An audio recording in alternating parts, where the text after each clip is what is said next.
For this video, you are going to learn about what is a verb. So reviewers, I want you to prepare your notes for we will go on a roller coaster ride of topics about the verb. So we will discuss the several different types of verbs. Okay, so let's start first with what is a verb. So a verb is the action word in a sentence that describe what the subject is doing. Verbs are doing words, meaning they signify the part of the sentence which explains the action taking place. So reviewers, always remember that a verb is an action word, meaning action is gawa or kilos ng isang bagay o ng isang tao.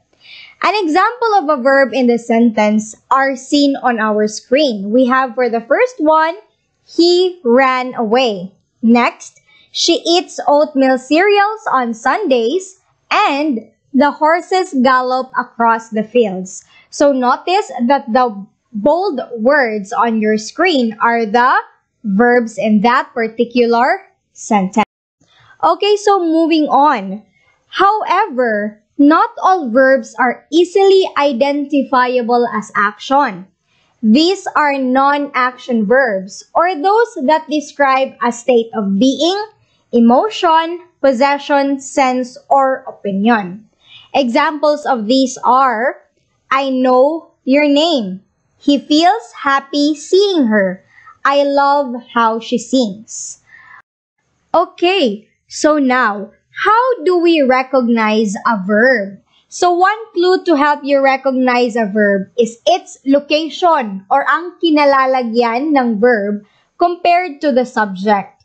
Verbs almost always come after a noun or pronoun.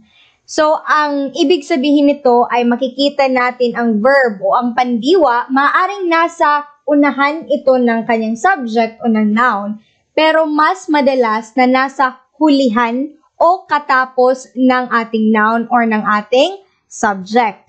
So these nouns and pronouns are referred to as the subject. Some examples for this.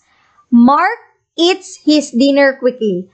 Mark is the noun or the subject, and then afterwards is the verb which is eats. Next, you write neatly in your notebook. You is the subject, and then after it was the verb write.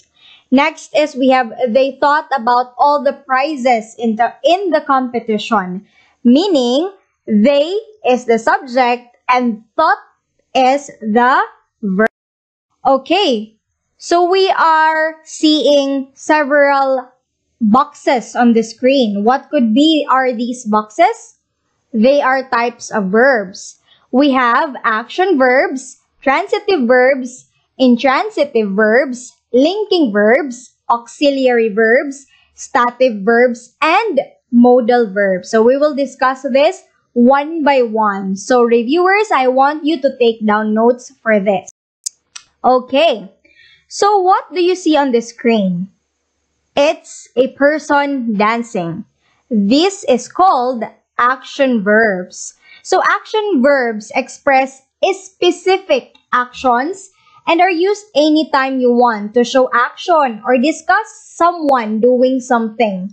It's important to remember that the action does not have to be physical. So ang ibig sabihin nito, reviewers, is that action verbs are the specific actions that someone or something is doing. So it says here also that it does not have to be physical. So ibig sabihin, we can have the examples like we have on the screen. Jump is a specific action, and also think and listen is a specific action. Think and listen does not have to be physical, but it's still considered as an action verb. So action verbs are classified as either transitive or intransitive. What could be this transitive or intransitive type of verbs? So, we have it. Transitive verbs are action words that always express doable activities, meaning maaari siyang gawin that relate or affect someone or something else. In a sentence with a transitive verb, someone or something receives the action of the verb. So, ibig sabihin, transitive verbs are the actions that are being received. So, examples of this are love, respect, tolerate, believe, and maintain. So, let us notice and remember that transitive verbs could also be non-active verbs. So, there are also transitive verbs that uses both direct and indirect objects.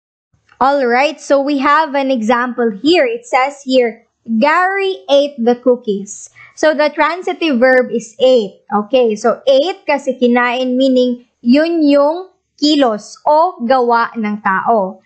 Gary is the subject because it is Gary who is doing the eating. And then, the cookies are the direct object because it is the cookies that are being eaten. So, ang ibig sabihin ng direct object ay yun yung noun or yun yung subject or yung object na ating isinasagawa ang ating kilos. We also have another example.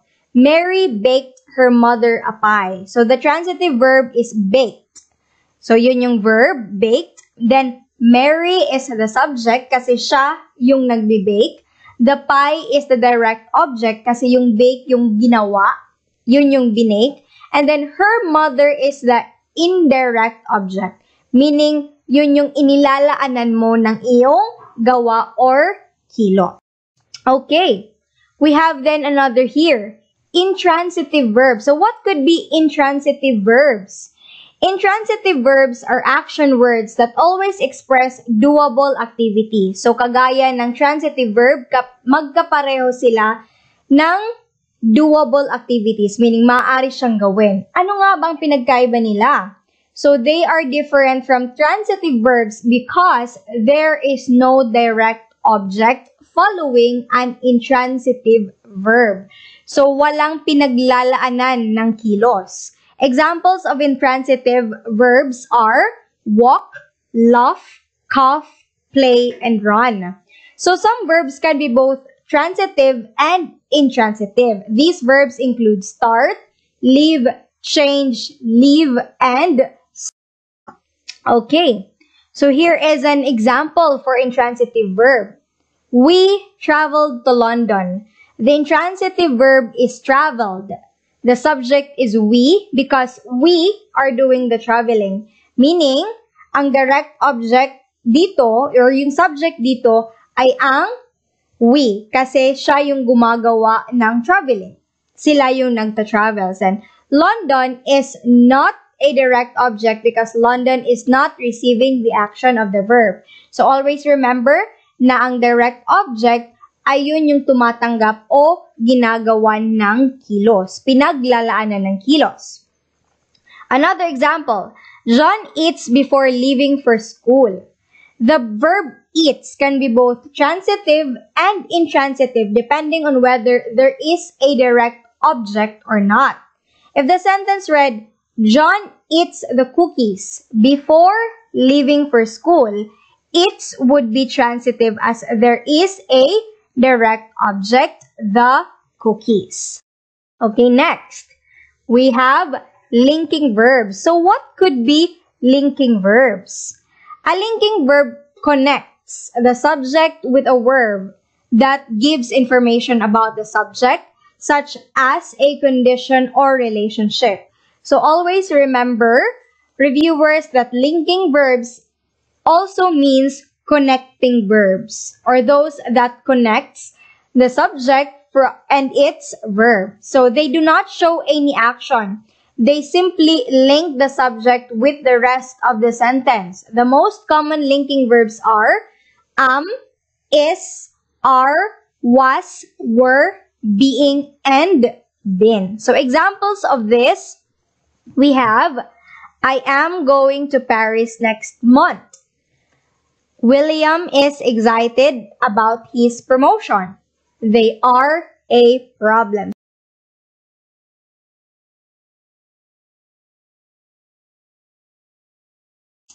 Okay. Next is we have auxiliary verbs.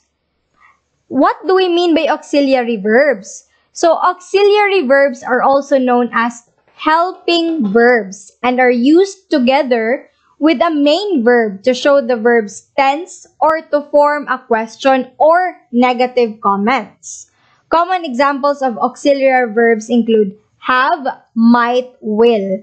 So like the previous linking verb, we also have the auxiliary verb is parang hindi siya yung eksaktong ginawa or kinilos ng isang tao or bagay. Para silang connecting verbs.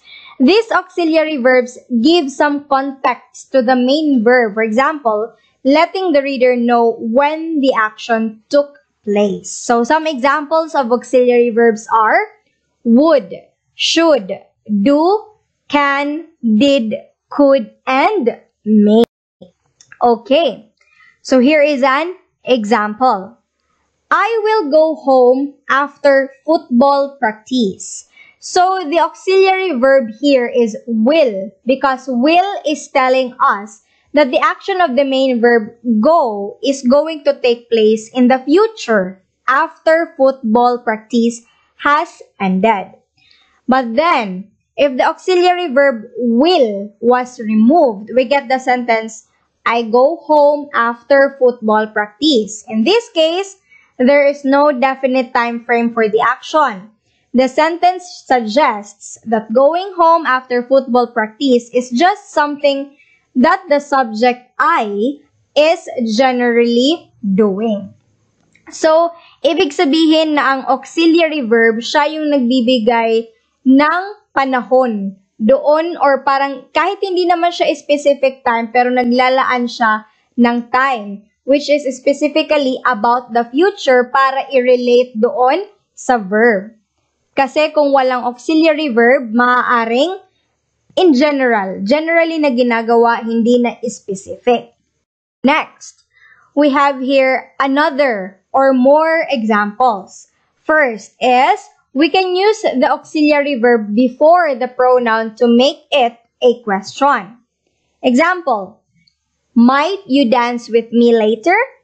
Did we consider Brian's feelings? Has Jenny spoken her final words?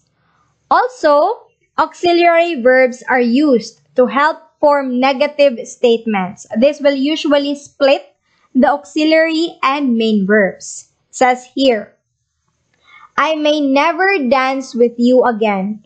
We did not consider Brian's feelings. Jenny has not spoken her final words. So parang ang auxiliary verb ay mga conjunctions na nag-uugnay at nagbibigay ng meaning sa isang kilos o isang gawa. Okay. Next type of verb is we have the stative verb. So what is a stative verb? Stative verbs can be recognized because they express a state rather than an action.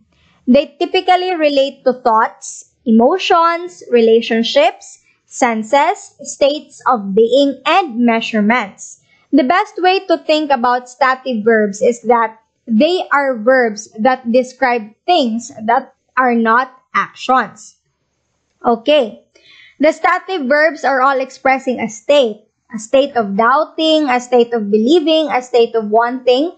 These states of being are often temporary. So to give you more explanation or more emphasis on what are stative verbs, its examples. We have here, the doctor disagrees with your analysis. Disagree is a stative verb here as it describes the doctor's state of being. Disagreement. So we should not be confused with having nouns and those non-action verbs. Another one. John doubts the doctor's opinion. I believe the doctor is right. She wanted another opinion. So always remember na ang noun ay ang pangalan ng isang tao, bagay, hayop, o lugar.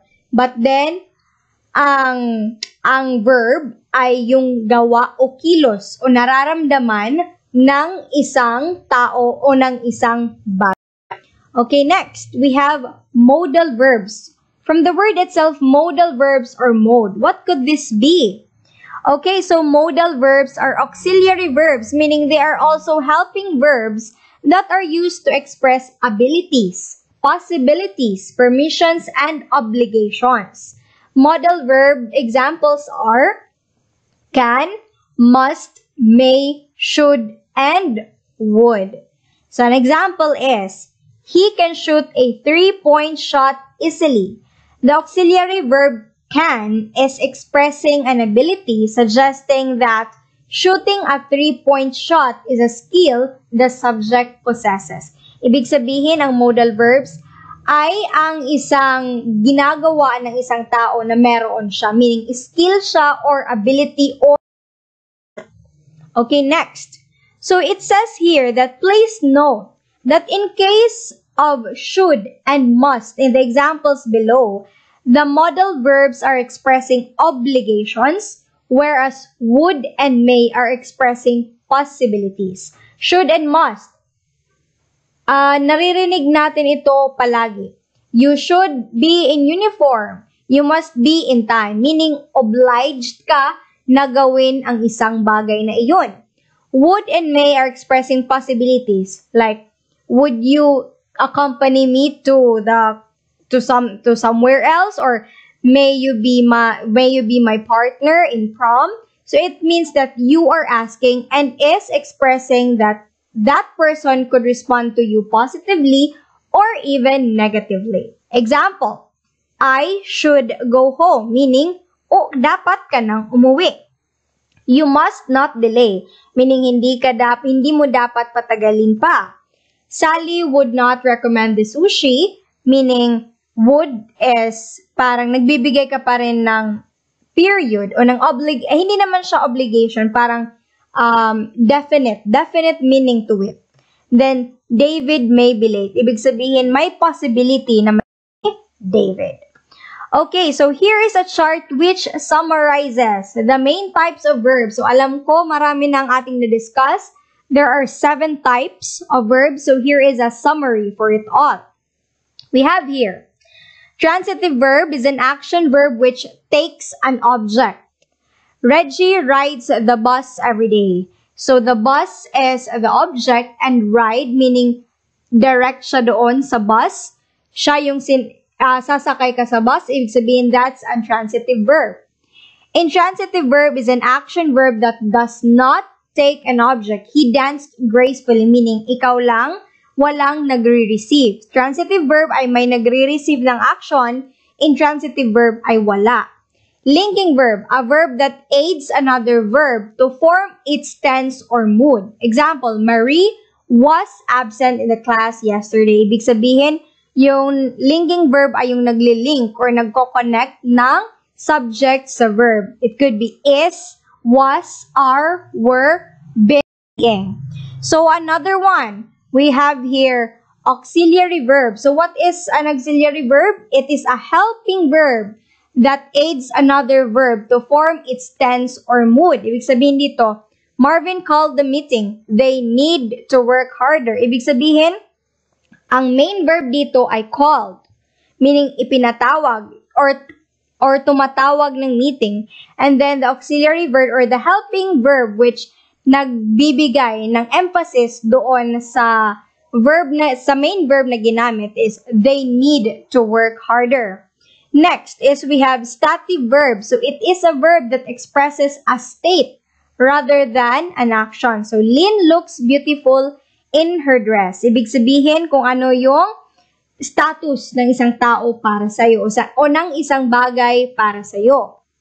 Next, modal verb. So an auxiliary verb, modal verb is still a part of an auxiliary verb which is a helping verb that expresses abilities, possibilities, permissions, and obligations. Example is, she will play the guitar tonight. So ibig sabihin, pinupunto dito na siya or ang babae ay siguradong magtutunog or magpi-play ng gitara ngayong. Alright, so here ends the first part of our topic about the verbs. We discussed about the different types of verbs. So always remember, reviewers, that transitive verbs are those that has receivers or may subject na nagre-receive ng kilos. We also have the intransitive verb, which does not have a receiver. The linking verb who connects the subject and its verb. Examples are is, are, was, and were. We also have the auxiliary verb, which is a helping verb to the main verb. We also have the stative verb or the status, meaning ibinibigay niya o inilalarawan niya ang estado ng isang kilos o ng isang gawa. And the modal verb, which expresses obligation or possibilities. So we still have more topics to discuss about this part of speech, which is the verb. So stay tuned to our next video for you to be able to know more about the topic verb.